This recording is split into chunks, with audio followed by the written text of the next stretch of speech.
O livro de Ruth é um trabalho brilhante de arte teológica que nos convida a refletir sobre a questão de como Deus está envolvido nas alegrias e dificuldades do dia a dia das nossas vidas.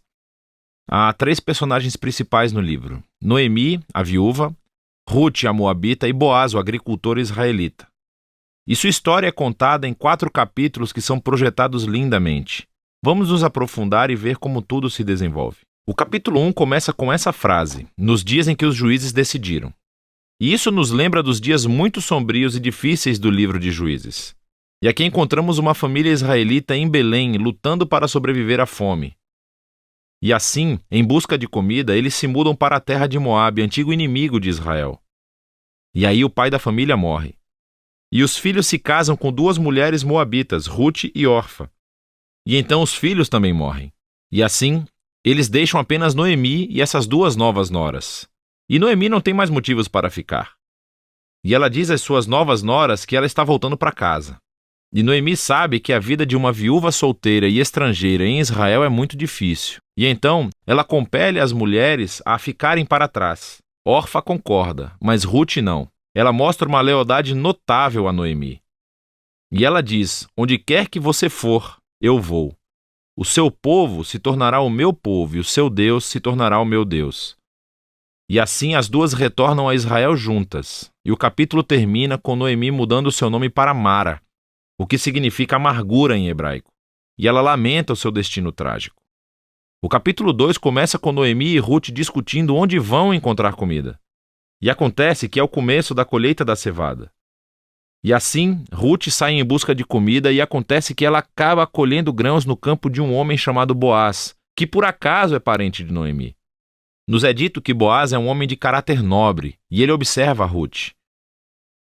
E assim, depois de descobrir mais sobre a sua história, ele mostra uma generosidade notável a ela. Ele permite que a imigrante Ruth possa colher grãos em seu campo. E ao fazê-lo, Boaz realmente obedece a um mandamento explícito da Torá, que é mostrar generosidade aos imigrantes e aos pobres. Boaz está tão impressionado com a lealdade de Ruth a Noemi que ora por ela para que Deus a recompense por sua ousadia. Então Ruth chega em casa naquela noite e Noemi descobre que ela conheceu Boaz e ela está emocionada.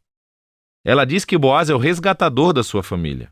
Agora, essa coisa de resgatador da família era uma prática cultural em Israel, onde se um homem da família morresse e deixasse para trás uma esposa, filhos ou terra, era responsabilidade do resgatador da família casar-se com aquela viúva, aceitar a terra e proteger essa família. Então, Noemi começa a ter esperança de que talvez haja um futuro para sua família. O capítulo 3 começa com Noemi e Ruth fazendo um plano para que Boaz perceba a sua situação. Então Ruth parará de usar roupas de viúva de luto e dará sinais de que ela está disponível para casar-se. E assim, Ruth vai ao encontro de Boaz na fazenda naquela noite. E quando ela se aproxima, Boaz acorda e ele está totalmente surpreso. E Ruth deixa as suas intenções muito claras. Ela pergunta se Boaz vai redimir a família de Noemi e se casar com ela. Boaz é mais uma vez surpreendido pela lealdade de Ruth, Noemi e sua família. E ele chama Ruth de uma mulher de caráter nobre. É o mesmo termo usado para descrever a mulher de Provérbios 31. Então, Boaz diz a Ruth para esperar até o dia seguinte, e ele resgatará Ruth e Noemi legalmente perante os anciãos da cidade. E assim, o capítulo termina, com Ruth retornando a Noemi, e elas se maravilham juntas por todos esses eventos recentes. No capítulo 4, tudo se encaixa. Acontece que, no último minuto, Boaz descobre que há um membro da família que está mais perto de Noemi do que ele, e ele é realmente elegível para resgatar a família antes de Boaz. Mas no último segundo, esse membro da família descobre que ele vai ter que se casar com Ruth, a moabita, e se recusa. Mas Boaz conhece o verdadeiro caráter de Ruth. E assim ele adquire a propriedade da família de Noemi e se casa com Ruth. E assim, no começo, como Ruth era leal à família de Noemi, agora Boaz é leal à família de Noemi também. A história termina com uma reversão de todas as tragédias no capítulo 1. Assim, a morte do marido e dos filhos é revertida, quando Ruth se casa novamente e dá à luz a um novo filho, concedendo alegria a Noemi.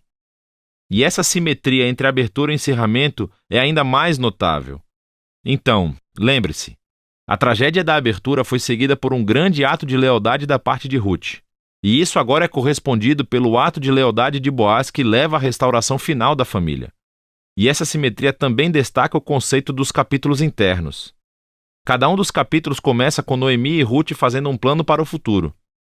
E isso é seguido por um encontro providencial entre Ruth e Boaz, e cada capítulo termina com Noemi e Ruth regozijando-se com o que aconteceu.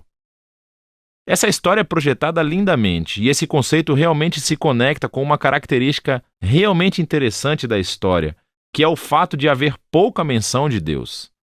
Claro, os personagens falam sobre Deus algumas vezes, mas o narrador nunca menciona Deus fazendo algo diretamente na história.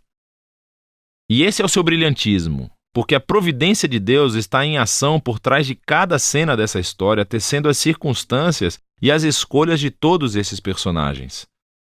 Então, a tragédia de Noemi a leva a pensar que Deus a está punindo. Mas, na verdade, a história toda é sobre a missão de Deus de redimir ela e a sua família. Ele está fazendo isso através de Ruth, através de sua ousadia e lealdade, que traz cura para a vida de Noemi. Mas não sem Boaz, que é um agricultor prático, cheio de generosidade e lealdade.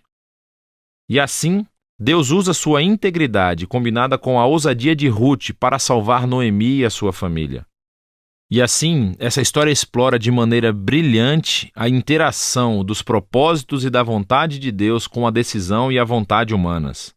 Deus entrelaça a obediência fiel do seu povo para realizar os seus propósitos redentores no mundo. E isso leva ao final verdadeiro da história. O livro de Ruth conclui com uma genealogia, mostrando como o filho de Boaz e Ruth, Obed, era o avô do rei Davi, de onde veio a linhagem do Messias. E assim, de repente, esses eventos aparentemente mundanos e comuns nessa história estão entrelaçados na grande história de redenção de Deus para o mundo inteiro. E assim o livro de Ruth nos convida a considerar como Deus pode estar trabalhando nos detalhes muito comuns e mundanos das nossas vidas também. E é disso que trata o livro de Ruth.